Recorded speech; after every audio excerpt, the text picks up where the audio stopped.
A controversial refugee resettlement plan is causing a stir as a group of white South Africans arrives in the U.S.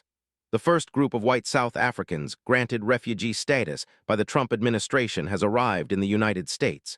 This has ignited a firestorm of controversy in South Africa, and the U.S. has been accused of prioritizing the resettlement of a specific ethnic group.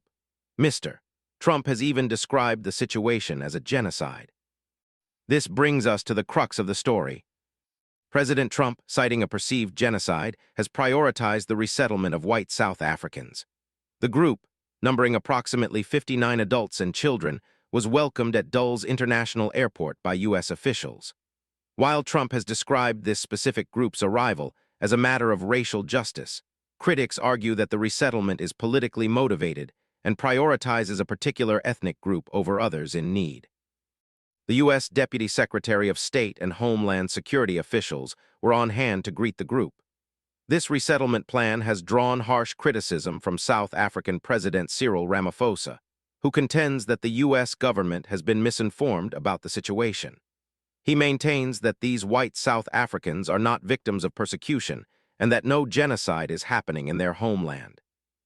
The move has sparked widespread condemnation, with Democrats and religious organizations expressing concern about the perceived racial bias in the resettlement policy. The Episcopal Church has decided to cease its decades-long support of U.S. refugee efforts in protest of being asked to help resettle the group. The criticism, as we've heard, emphasizes the political motives behind the selection of this group and what it implies regarding the broader U.S. refugee policy. This controversial situation leaves us with many questions about the criteria for refugee resettlement and what message the U.S. is sending on matters of racial justice and human rights. If you like our content, don't forget to like and subscribe to our channel, News Today.